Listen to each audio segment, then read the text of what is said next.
Civilized Society.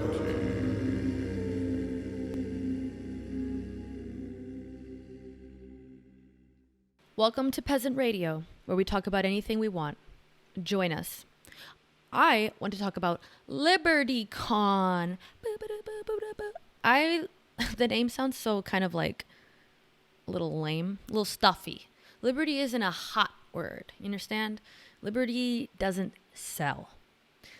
No one wants to hear about liberty anymore. You know, you talk about liberty and immediately people's eyes glaze over. And I think they think you have like a bunker with guns or something. I don't know. The associations with liberty don't tend to be hot nor cool. So I'm here to change that. It's no Freedom Fest. Freedom Fest sounds more like a concert or a rally, you know. Yeah. LibertyCon, it's like, are you too busy doing business in order to say Liberty Convention? Or you don't want to say convention because convention sounds like something business people go to do boring things. That's right. And liberty isn't boring. We can't have that. I think that, I want to bring it back. I want to make liberty popular again. Can we make it cool to be free? Is it cool to have a little freedom nowadays? I don't know. I don't think it is. The kids really like the communist stuff. So did I once upon a time. It was cool. But I'm going to make liberty cool. And I did so at LibertyCon. So LibertyCon was in Miami, which is an excellent choice of a place to hold it. Also, largely why I went to it, because I am from Miami, so I wanted to go back. And what up? Let me ask some questions about it. I'd rather you not. The old skeptical cyber Socrates without his beard over here. I tried to get you to come to LibertyCon. This is what the viewers should know, is that for all your, griping and smirking about LibertyCon, you could have been there. You could have made liberty cool again. And what did you choose to do? Not. You denied your responsibility to make liberty cool. That's fine. So I took a look at the guest list, and I actually decided I was too cool for LibertyCon, if you want to be honest with you. And also, I didn't want to drive to Miami and pay like $50 to park somewhere and be mugged. Miami isn't that bad. Yeah, it's no LA. Not. No, it's not. My understanding is LibertyCon was canceled last year. Why? For COVID. Because, don't want to be too free. Be careful. Too free. Ooh. Well, look. Okay, I cannot just come on here and shit all over LibertyCon. You probably should not. That's why I am really skeptical of this entire format of Peasant Radio. This is a new thing, people. We're trying to bring. I think that this will be too free. Is the problem? There's no such thing as too much freedom. There is. Peasant rebellions end in blood, usually. They end in the peasants being, Well, we're not. Well, that's not how Peasant Radio ends. See, that's the radio part. I hope not. Look, this is what people don't understand. This is what I never understood. There's many kinds of libertarians. There's many. I should have told you that. Well, I figured it out myself, okay? So I went to LibertyCon and saw that. And I actually took a really cool picture, which you can find on my social media accounts. I hope you're following them. Where you were able to take a little sticker, and there's all these boxes with political categories like neoliberal, paleo-libertarian, which I have no fucking clue what that is. Oh, I think they just want to destroy society. They're just like, let it go. Let it all go. That's not what it is. What is it, Justin? Paleo-conservatism? Is that what you're thinking of? No, libertarian. Paleo-libertarianism. It's... Okay, it would just be kind of like... I told you. Well, paleo-conservatism is more like... what's his name? Pat Buchanan or whatever. What the fuck? Old Republican, build the wall before build the wall. They call them paleo? Is that why it's paleo? Well, they call it now. They call it that now because it's old conservatism. I thought it meant no, the paleo libertarian one I think is that literally they want to return to ancient man, like they're letting society go. Listen, don't ask me questions. it Don't is. ask me. It's what I'm Well, going to call it because it's cooler than if it's what you're talking about. Mine is cooler. So there's also on this sign, anarchist, minarchist, whatever. And you could see like people would put the dots. And it was really funny because the people that put the dots for anarchist, they were all over the place. And the people that put it for neoliberal, it's like perfectly in line and ordered. So I thought that was funny, but it also speaks to the fact that there's so many different people that are in this kind of like liberty space, which I really appreciate. I think that's really interesting because that's the whole point, is that as long as you don't fuck with me and I don't fuck with you, you can be a paleo conservatarian. Do it up. Just keep it over there. I respect that. I think that's the only fucking solution at this point, is to put some, how do you call, social distance? What about some political distance? When we put 6 feet of political distance around us all, just back it up. Back up the ideologies. Back up the beliefs. Back it up.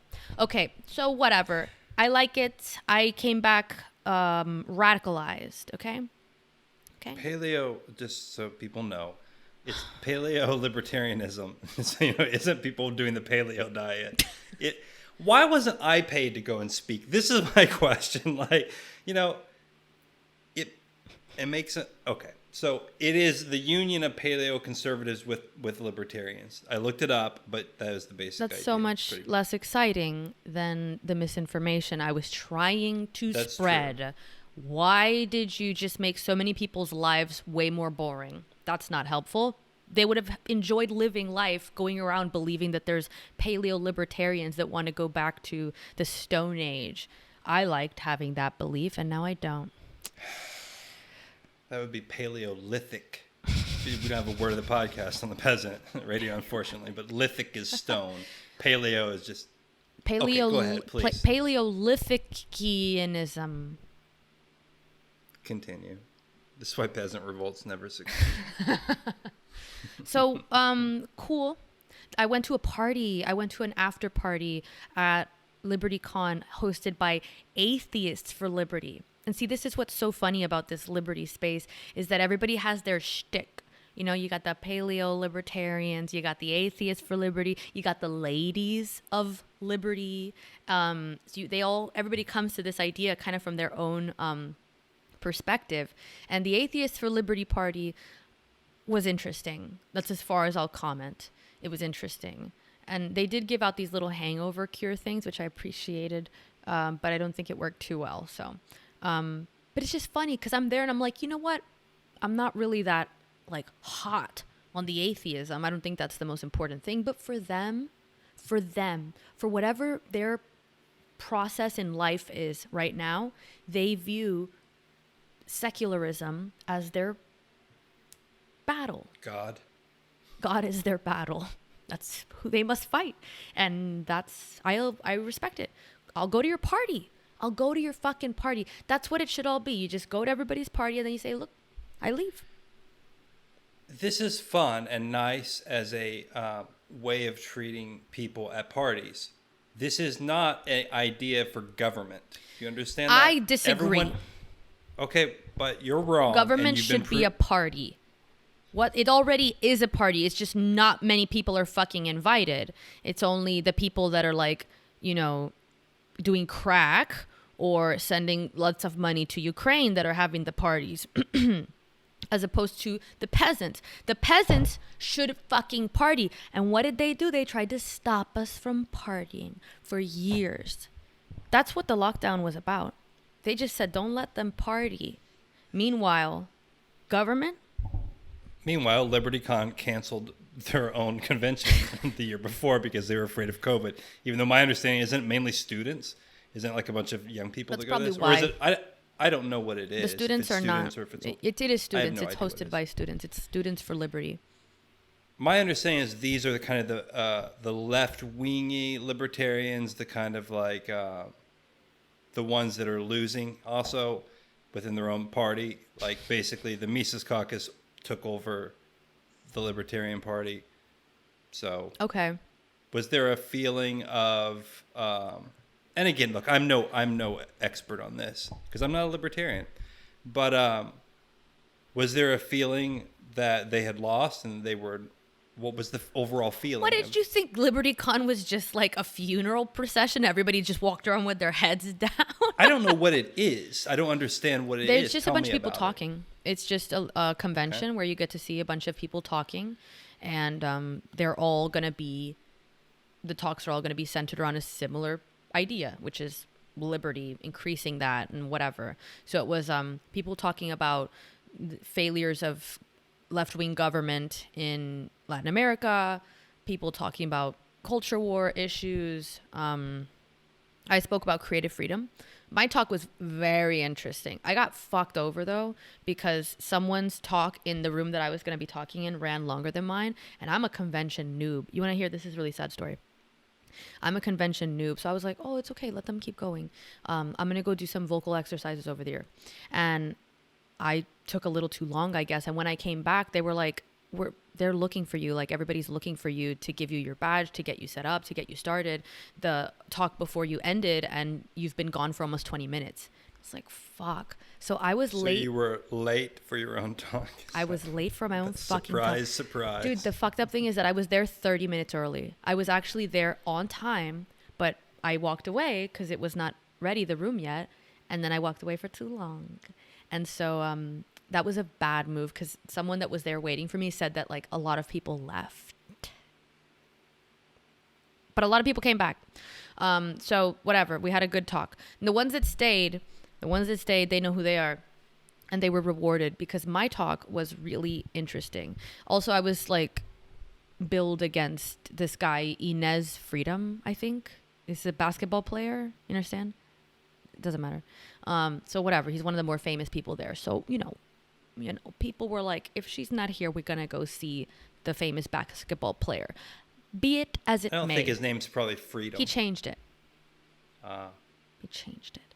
So, so I spoke. That's what I imagine the energy is sometimes. At LibertyCon, I was looking through the slate of speakers because you invited Cyber Socrates. First off, let's let everyone understand. That would have been first of all, that maybe was better that did not happen because my major, like one of the directors on the board for my company went to see my talk, and some other person that works at the company went to see my talk. So that would have been interesting. I mean, I stand by it. I do whatever the fuck I want. I will do it. That's why I was the one that was trying to get you to go. And you chickened out. I didn't want to go. It was too far away to drive, and I just didn't want to go. Fine. Plus, like everything you suggest, it was late and ill thought out. But I do respect you for at least... I expect you for inviting Cyber Socrates to LibertyCon. But no, I did not go. Okay. And, we'll see. Next year, maybe if COVID-23 doesn't cancel it, then we'll... Look. But Cyber Socrates got to get paid, too. I mean, Cyber Socrates, I'm not like you. Cyber Socrates, it's paid engagements only. No, so you're not like me. That's why you are not at LibertyCon, and I am. So let's... Well, how much you get paid? What are we doing here? Or am I gonna get tested for performance enhancing drugs too? Like, would you like a whole background? Did they test you for COVID before you went in? No. I'm not. Look, I'm just foiling. That's what I like to say. Well, foil yourself. Foil yourself, okay? Because what I'm here to do. Let's talk about my talk. I'm gonna give a talk about my talk. So, so you know that I spoke about this idea of creative freedom, and it was realistically I did bite off a little more than I probably could chew, because it's such a massive topic. The idea of how individual repression and your own failures as an individual actually create fertile ground for failure of society through cultivating a population that desires authoritarianism. And I use my own history of that. Like when I was like most fucking up in life, like most broke, most confused, most depressed, most unhealthy, most fucking lost, I was most ideologically captured.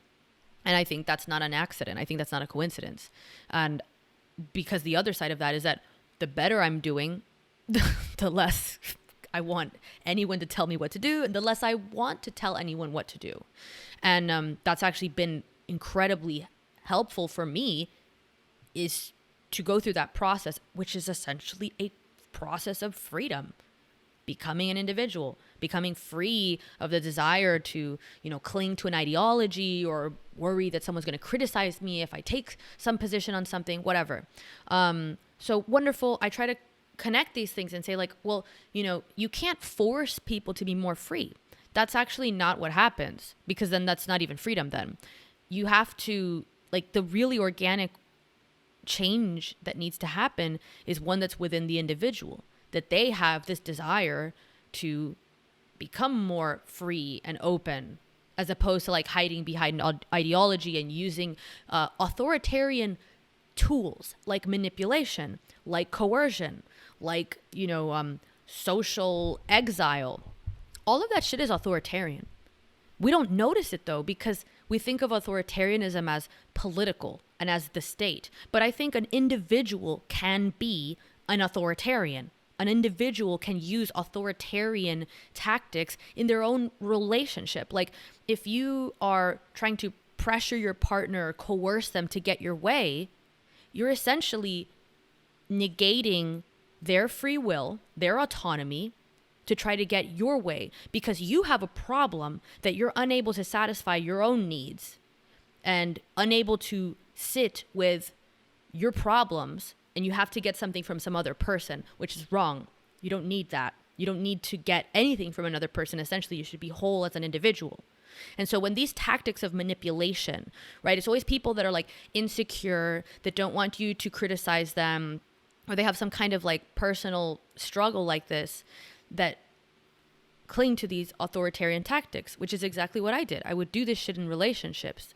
I would try to like say the right thing or censor myself, or like kind of just like convince someone, oh, this is what we should do, or whatever it is, instead of respecting, no, this is not what they want to do, or it's not working, or whatever it is.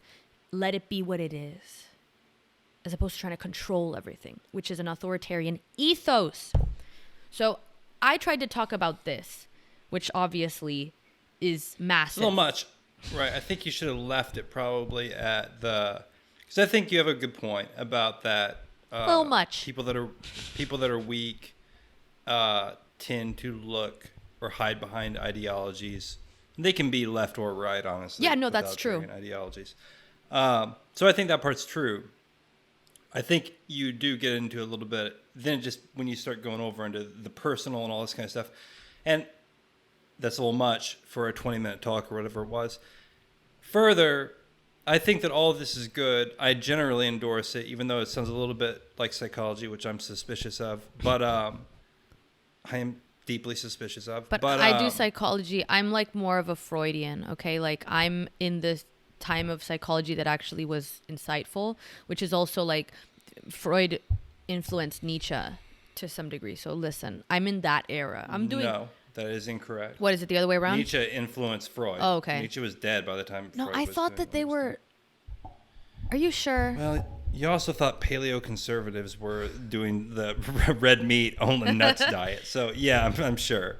Because people say Nietzsche, in some ways, was one of the first psychologists. Yeah. And Freud picked up stuff But from who the fuck? him, Someone probably. told me recently. Can we look this up? Can we do a fact check? You can, because you need to. But Someone I'm right, told and so me I don't need to. recently So I'll go ahead and also say it. The other thing I was... Of course you're right. I knew that this... I don't know. Who was the Of fuck... course you're right. Thank you.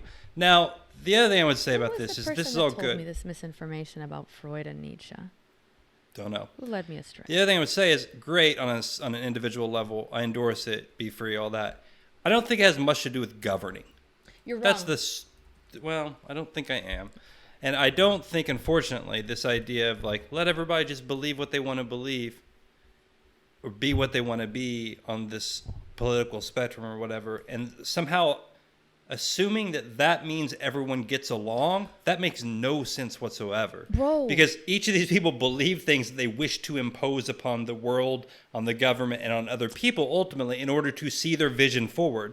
So there is no coherent idea of, let's all, like the communists hold hands with Murray Rothbard, and then he holds them with like, it doesn't make any sense. They wish to obtain but power that's in order to... that they It's because they believe in something, actually. No. This is... No, okay, it actually listen. First of all, Freud was contemporary with Nietzsche. I just looked it up. And second of all, Nietzsche just died really early. And second of all, that's the problem, is that you won't have that desire to coerce and force people if you transcend as a fucking individual. That's my point, is that desire... So you think that if you transcend as an individual, you will suddenly have no political outlook? No, I think your political outlook actually changes, just like mine did. To one that does not prefer to use coercion and force on other people. You understand that's the absence of government. There is no government then, right? So I'm okay with this. Right. And let's go to the next point, which is that now you think you're an anarchist. You went to the Libertarian Convention and somehow turned into an anarchist because you think that somehow through self-realization, everyone becomes anarchist. This is the hope. This is the hope. And I don't think it's even a bad hope. You know what? I want to be easy on this a bit because I wish it were possible. Nervously drinking my kombucha. I wish it were possible, and I get the idea.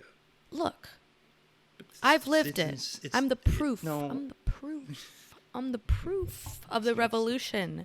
Okay? I went from being a typical coercion and force using leftist, both viewing it as right in government, but then not understanding that I was actually doing this in my own personal life. Like people pleasing shit. When you're trying to get people to like you or avoid criticism, that's actually a form of manipulation and coercion, because you are trying to extract a reaction from people by being false and being dishonest. And so this is also, to me, a facet of authoritarianism. It's what completely changed me when I realized, oh, I'm authoritarian in every sphere. And if you deal with this personal sphere, then it extends out into the social, the societal sphere. I don't think I do think you understand, but you're not differentiating the difference between authoritarianism and authority. No, I'm this is not something I brought up in this. I'm talking about authoritarianism. Right, but authority also tells people what to do. And makes things legal. Assumedly that they have agreed to have that person be an authority and that they view that authority as legitimate. So that's... But in your worldview, everyone becomes self-realized, and then that means they all want people to do whatever they want to do. So of course, a fragmented multiverse of opinions could never agree upon any sort of authority to carry out anything whatsoever. Okay, then we don't need authority. But you do, because it's like you do, unfortunately. But what kind of authority are you talking about? Is it like authority through way of being skilled at something? Like, isn't a doctor an authority on doing surgery? And in that case, you want an authority on a medical procedure. And I think everybody is not going to be like, no, I don't want an authority, in terms of like turning to someone that actually knows how to do the thing, and thus we give them the power and the allowance to do the thing. Right, and that person has to somehow verify themselves as having worked. They have to get credentials in order to become a verified authority in surgery or whatever. Okay, right? That requires some sort of governing body. No, it doesn't necessarily have to be privatize it. Okay. And a lot of those licensing things are privatized anyway. Don't they have like, they're like fake. A lot of that licensing shit is fake. Medical licensing is through the state. Well, medical licensing.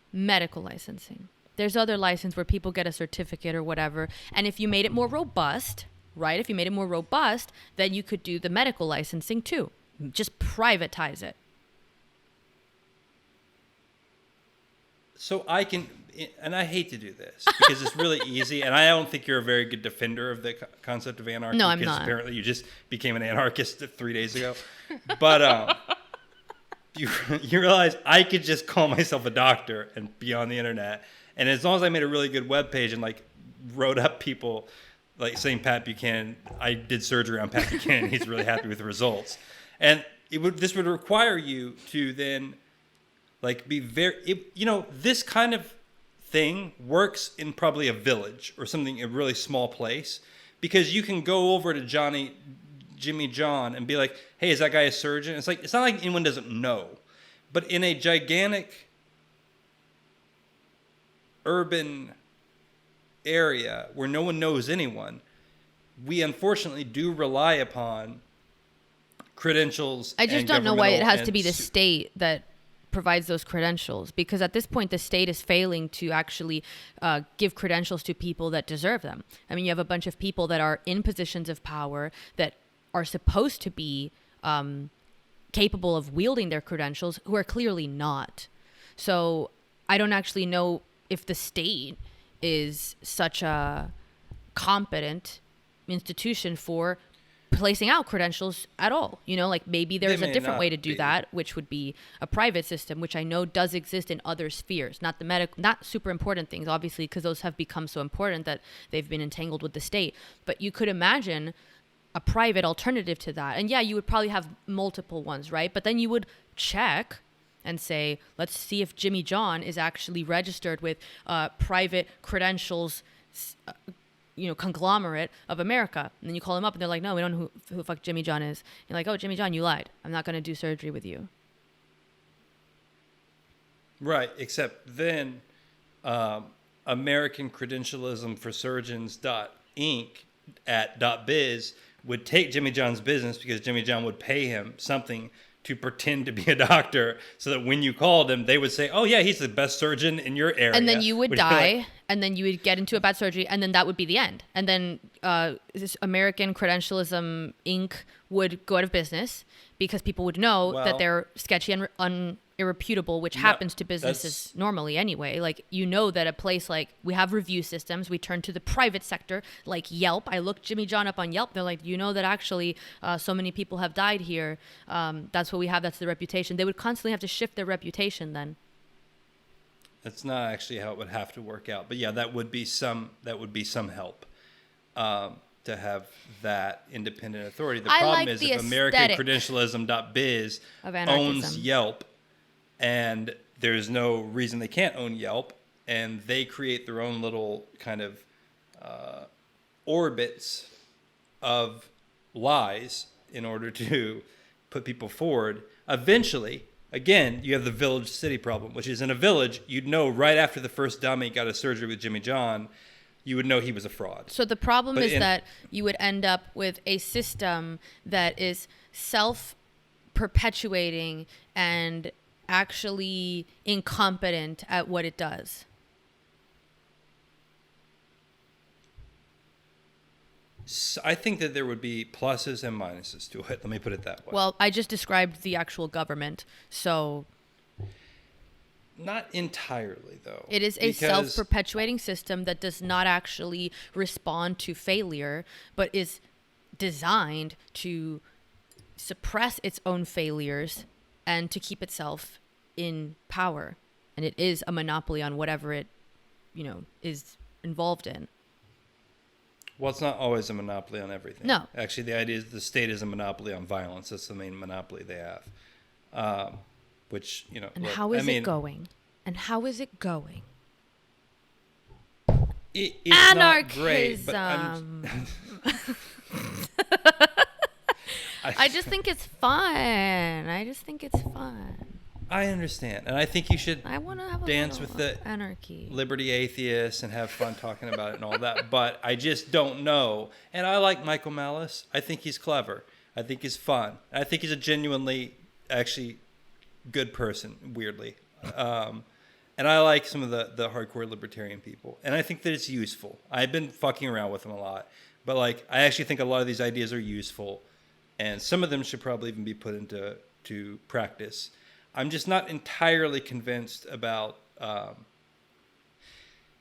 just not entirely convinced about all aspects of it. That's all. I mean, I'm not entirely convinced about all aspects of anything. That's why it's also I decided very hard to be have an a anarchist record yesterday, and then I'll change Right, that tomorrow. And then we'll go. Right. You need a record? There's a difference between self-realization and free.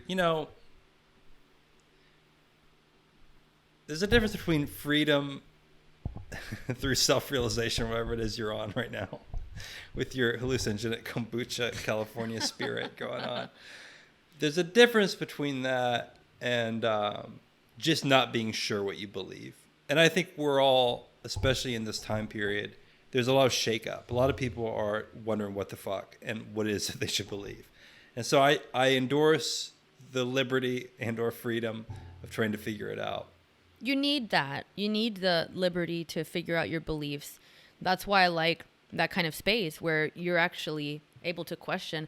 All the libertarians I know, they don't get fucking bent out of shape if you're like, yeah, I don't know why that I don't know if that would work. Like, how would that work? They just tell you. They're like, this is actually what I think. This is why it would work. This is why I think it would work. They're not like, you're a racist.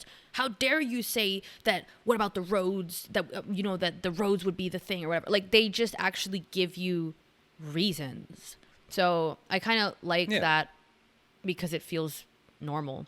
So it's a very nerdy, intellectual type thing, and I endorse it. I think it's great and all. I just, and it's just one of those things where I'm not, and maybe I'm just wrong, but it's kind of like, you ask for a track record of success sometimes to measure whether something works or not. And it's real difficult to get a track record on anarchy because it's like, how did it work whenever this time period was, wherever this place was, where no one was in control? And like, let's measure that against something else. And there's not a lot of times in modern history where that you even have the ability to kind of measure that against other things. But maybe the point of anarchy is just like that you never actually achieve it. It's just that the impetus, like that there's a group that pushes towards always dismantling the state is necessary because the state is always pushing itself towards expansion. Yes, I actually totally agree with that. That's what I think. That's absolutely right. What a perfect place to end this podcast.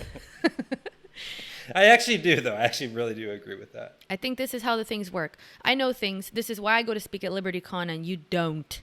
But you do speak on this podcast. And this is an excellent, fine podcast. The people love it. So subscribe, like, do the things. Leave us comments. Do you want to be an anarchist? Maybe just a little bit? Would you try it on? What do you think? Who cares? Just tell us.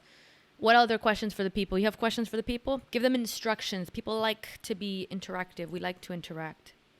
I let you do that. I'm the quiet authority. Okay. Wow. I already immediately. This is why anarchy is necessary. See? Because the tyrant is always lurking. Not a tyrant. There is a difference between an authority and a tyrant, or an authority and an authoritarian system. You literally just named yourself the authority. That is... Yes. No. There's nothing wrong with that. I'm an authority too then. Now we're both authorities and now we're equal and now there's no authority. And I'm an anarchist, so feel free to pretend like you're an authority.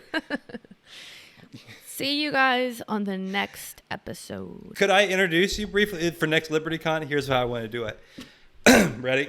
I'm ready. Ladies and gentlemen, welcome to the stage, Salomé, the modern authority on paleo-libertarianism.